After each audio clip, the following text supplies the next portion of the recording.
is the Fantasy Alarm NBA DFS show with Jon Impemba and James Grande.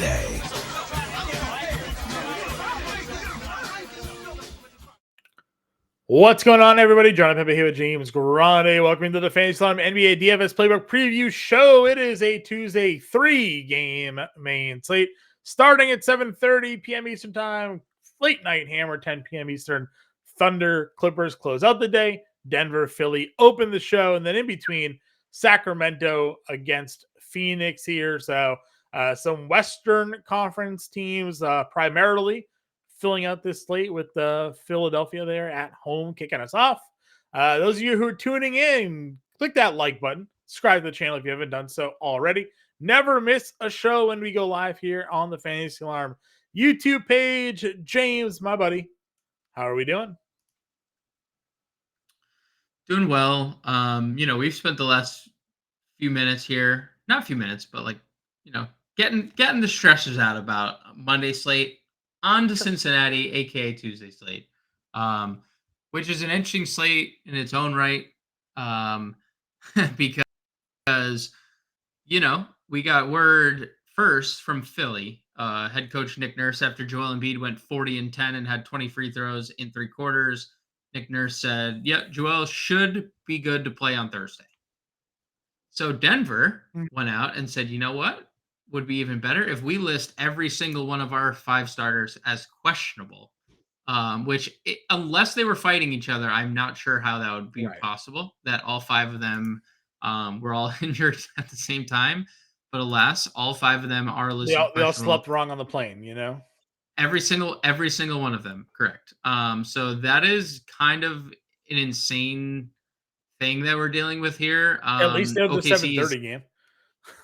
That is true. That would be a absolute. I would just take the night off. Yeah, I would advise the 10 p.m. game, right? I would just advise everyone to not play. Like, you just can't play. OKC on the second leg of a back-to-back hasn't been as unpredictable as it was last year. I think last year was a nightmare trying to figure out OKC on a back-to-back. This year, not so much. Their guys have typically played. Maybe we'll get someone resting here and there, but it's a fun slate other than the Denver news. And honestly, maybe all of Denver's rolled in and we finally get the Jokic and Embiid matchup, because last year we didn't get it. The one thing on the OKC thing is at least they don't have to travel. They're playing the Lakers tonight. They're playing the Clippers tomorrow. So it's same stadium, same hotel. Like, they're there, not getting on a plane. So that is a benefit. The Embiid Jokic, do you just give the MVP to the winner of this game? Right? Like, I don't know. This is it, right? Joel Embiid had fallen down the MVP rankings because of the games played issue is basically it. He was plus 500 the last time I checked. I don't know if that's probably been updated since then, but Joker had become the betting favorite to win the MVP. But if Embiid is able to finish out this season without missing more than 8 games, I think is what he has left to go here, then to be eligible for the award, I mean, you're getting pretty good odds on the MVP here. And if they get a head-to-head matchup and Embiid gives you what he's been giving you, that's going to weigh pretty heavily, I think, on the minds of voters here. Should he be eligible? Well, when it came to the head-to-head, Joker and Embiid, they play the same position. Embiid went and gave you 45-10 or 30-10 or something like that in 3 quarters. Like, that won't be forgotten. So we're very interested to see how that matchup plays out. And then in between it, you have Sacramento, Phoenix. Phoenix just had a day where they all went off. Even Grayson Allen had 20 actual points the other night. And then we know what Sacramento's capable of doing with De'Aaron Fox and Domantas Sabonis, but lately Malik Monk has been going off. So we're going to break it down because it is 3 games as we usually do. We're going to go game by game here. We're going to talk about each individual team, the players we like, what we like about the matchups, and we'll go forward from there. Any other thoughts before we jump into this, James? No. On the Phoenix front, everyone going off. I don't know if you heard the comments from Bradley Beal, but they're not happy because they are like the worst 4th quarter team in the NBA, and they almost let Portland back into that game. So they definitely need to get better in that aspect. And Mr. 4th quarter and De'Aaron Fox is coming to town in that Phoenix game. So interesting to note there. But no, nothing else before we get into this. So we're going to start game by game, team by team. That first team is the Denver Nuggets. Everybody is listed as questionable, but for the sake of this conversation, let's just assume they all play. And then if they're out, we can obviously, we know, I guess, where we would go if people get ruled in or out, depending on who it is that gets ruled in or out. So Nikola Jokic is 11.5, Jamal Murray is 8,300, MPJ 66, Aaron Gordon 61, KCP $4,600. Matchup against Philly here. This game currently sits with a total of, I had it and I clicked off, 227, and Philly is a 4-point home favorite here. Yeah, I mean, I think Denver is the easiest team on the board. If all 5 of their starters play, that's the 5 you can play, right? Like, they don't really have much after the starting 5. Like, maybe you get to Reggie Jackson, who's played pretty consistent minutes, 20 plus in 4 straight games. He's 3,900. If Reggie Jackson makes a bunch of shots, then there's a ceiling there. But other than that, it's just the starting 5. And honestly, you probably rank them as they're priced. Aaron Gordon's price at 61 is very appealing because he's been pretty decent on a fantasy point per minute basis. But like Michael Porter has a higher ceiling. Jamal Murray has obviously the ceiling Jamal Murray has, and Jokic is who Jokic is. So I would rank them as they're priced, and plus Reggie Jackson, and that's like the extent of the Denver talk for me. On the Philly side here, obviously we assume everybody is in. If Joel Embiid is in, he and Maxey are very clear-cut top 2. If Joel Embiid gets ruled out, then obviously it becomes a little bit more interesting because you have Tobias Harris, you have Kelly Oubre, you have Paul Reed. There's definitely different ways you could go with the lineup if Embiid gets ruled out. But as we've seen, if Embiid is in, it's really a 2-man show here.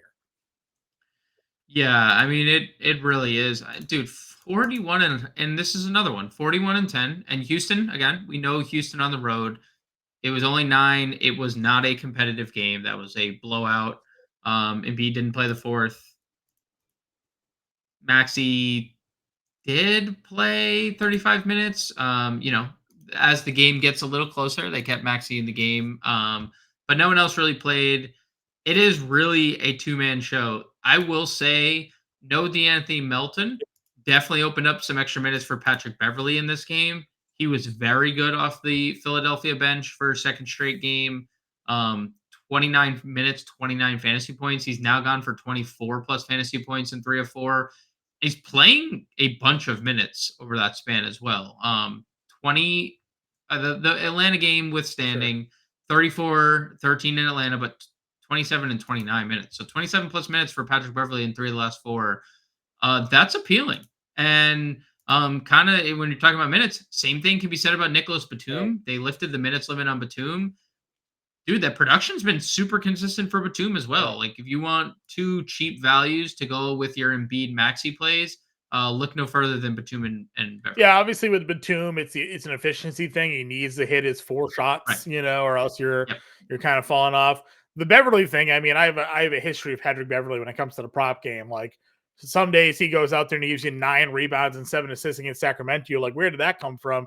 And then the other day he goes and gives you 3 and 2, and you're like, great, this is what happens. But yeah, I mean, 7 and 4, 7 and 9, 5 and 6, like, you're getting 10 plus rebounds and assists out of Beverley. Like, you're going to be pretty happy with that, because he's also a guy that is, for a lack of a better description, like, he's not a great offensive player, but he thinks he's better than he is. So he's not afraid to go shoot, right? And like, so you got 8 and 13 shot attempts in 3 of the last 4 games there when he's playing minutes. So again, he is not a good offensive player, but he's out there, he's Marcus Smart, he's probably a worse offensive player than Marcus Smart, but he's out there. He's not afraid to take the near double digit shot attempts. So Marcus, I mean, what defensive player that can't shoot, but likes to shoot? I mean, I don't know. Like, yeah, that's a funny, I'm not like saying you're wrong. I'm just, that's a poor man's Marcus Smart, funny. Right? Like, that's funny. So anyways, that's Denver Philly. Should be a fun one if both those 2 guys play. Primetime television too, so we'll get to watch, which is nice to see. Sacramento Phoenix, this is the slate high game total in this one. I think it was like 242, I want to say. 242 and a half. Yeah. So Sacramento side of things here, Sabonis, Fox, Monk.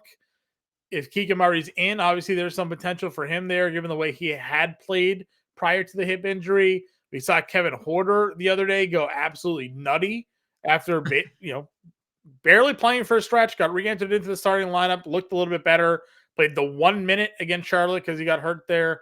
39 minutes, 26. Dude, you can't make that up. Cannot make it up. And then Trey Lyles here, as we know, one of our favorites for years. If Keegan's out, I mean, Trey Lyles, $4,800. Started the second half of that game. That Keegan Murray left. So, yeah, I think this is another one that's like fairly straightforward. Obviously, you get to Sabonis, Fox, or Monk. I don't know why Monk's price is the way it is, but it probably should be hovering around the 7K range. I think as long as Malik Monk is priced anywhere mid-6, you just pull the trigger because, dude, I mean, he is just a flamethrower when he comes off the bench, and he's really good peripherally too. So it would be Sabonis, then Monk for me in terms of like favorites. Fox is obviously a guy with a massive ceiling, but he has not been as good other than the Milwaukee game. But again, Milwaukee guards, right? Quarter 55, if there's no Keegan, that's fine. If Keegan plays, I mean, he's probably up there with Monk in terms of priorities, right? Because he's been awesome. It's hard for De'Aaron Fox to have huge games when Monk and Keegan Murray are going for 20 plus actual each, right? So while Sabonis is triple doubling and doing what he's doing. So I agree. Anything else that we would get to if Keegan's out? But Harry Barnes is still playing minutes. 3 game slate. He's $4,700. If he gives you 20 fantasy points at 4,700, I wish he was cheaper, right? But it's not terrible. Nick Batum or Harrison Barnes if there's no Keegan Murray. Probably Harrison. Batum's Barnes. 5K. Probably Harrison Barnes. I'll split the difference. I'd go Batum. But if you need $300, obviously. Like Batum will give you more peripheral stats. It's a better game environment for Phoenix, Sacramento, like game total wise. That's fair. It is for sure. So it's close. It's close. Phoenix side, again, another team that's kind of straightforward, right? You top 6 guys listed here, you can probably throw in a lineup and be generally okay with. I know Eric Gordon, $4,200 is a pretty good value. I know the numbers haven't panned out, but he is $4,200. He's not over 5K anymore, so could get hot.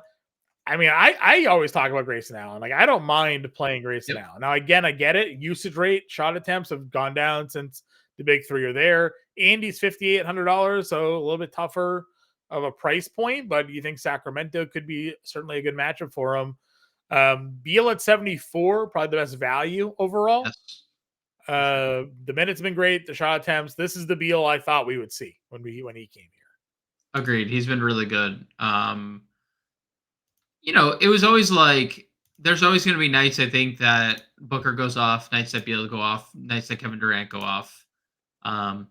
Durant is the most expensive. He's last couple of games, like he's paid off the price or the least amount, I would say. But, I mean, Devin Booker has probably been the best of the 3 over the last 2 games.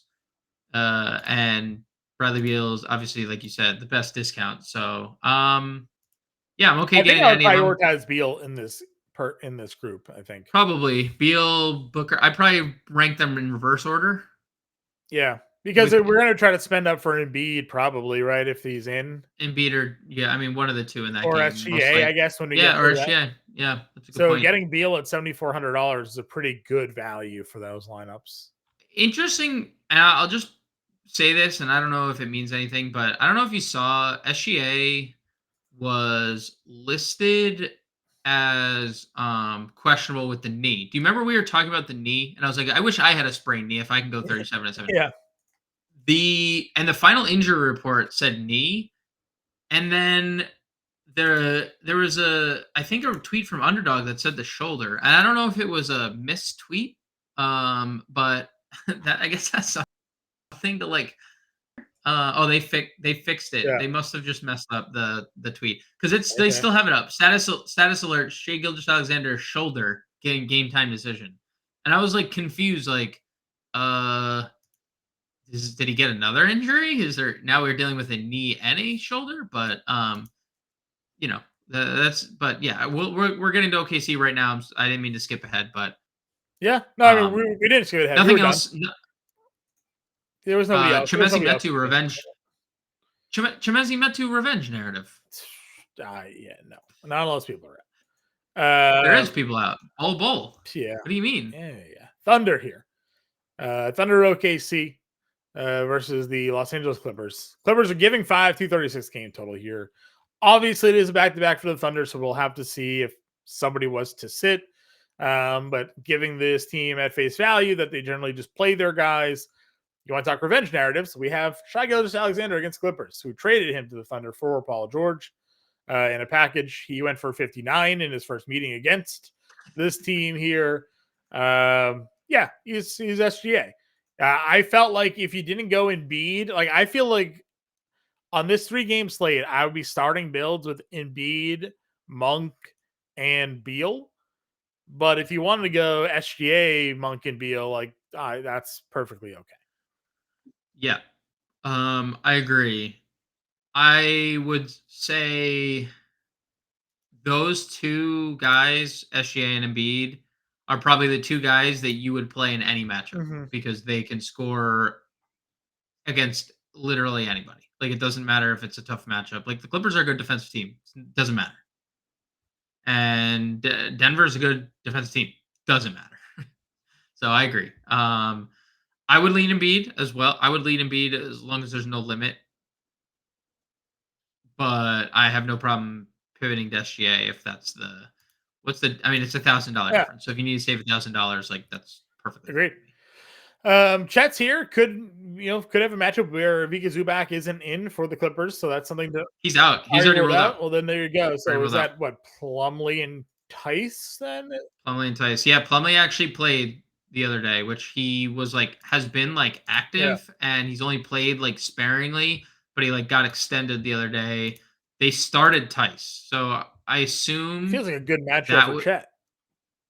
Feels like a good matchup. Feels like a good matchup. Feels like a very good matchup for Chet. I assume that's the direction they go again. They're gonna go with Tice starting and then Plumlee off the bench. But they also the Thunder are the Clippers are also okay going small. Yeah.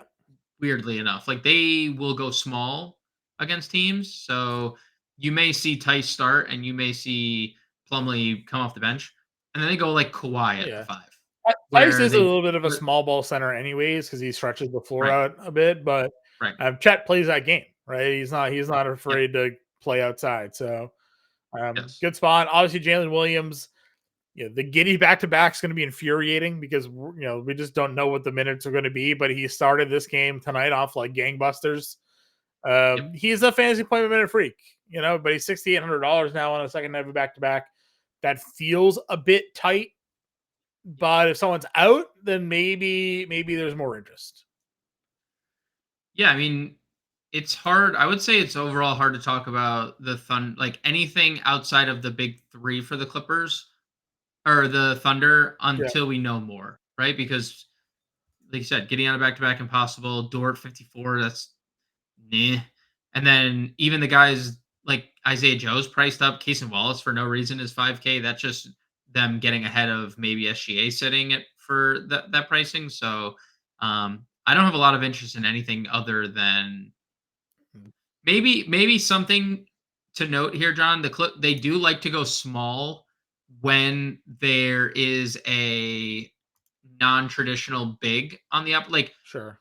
The Thunder went Jalen Williams with a Y, or Jalen Williams with a Y as their backup center. When they don't play a big center, they go Kenrich Williams, maybe a Kenrich Dart in a tournament, because he is a relatively good fantasy point per minute guy at times. So just again, searching for value, maybe a Dart on Kenrich Williams. Obviously, a little foul trouble coming into play here in this Thunder Lakers game, but there are already 6 guys deep on their bench for the Thunder tonight. They play every back-to-back. They play 11 guys. Every clockwork 11. Micic plays. Micic has their bench right now has Jalen Williams with a Y playing 6 minutes. Dieng played 8 minutes and picked up 2 fouls after Chet picked up 2 fouls. Kendrick has 4, Joe has 8, Micic has 8, and Casey Wallace has 12. The only starters not to play double-digit minutes right now, Giddey and Dort both sitting at 7 with 3 minutes to go in the half. So, they'll get the final sub, I would imagine. Look at Giddey's line. He played 7 minutes and he has not checked. Yeah, Thunder just called the timeout at the 4-minute mark. So I imagine Giddey checks back in here and plays the final 4 minutes of this, but 3, 5, 2, and 1 for Giddey in 7 minutes. Just a wild stat line for him there. All right, Clippers side of this game. Again, you have Kawhi, you have George, you have Harden. I like playing Norm Powell as a value play. He's $5,100. And I guess you could probably give Tice a look if he's going to play the 20-plus minutes. But, I don't know. I don't think I've played Westbrook once this year when everybody's been healthy. I don't know how you feel about that. I know he's coming off of a monster game against Minnesota there, but, everybody's in. I don't think we see that happen. Well, I mean, it just speaks to what the Clippers are going to do, because what are they going to do without Zubats, right?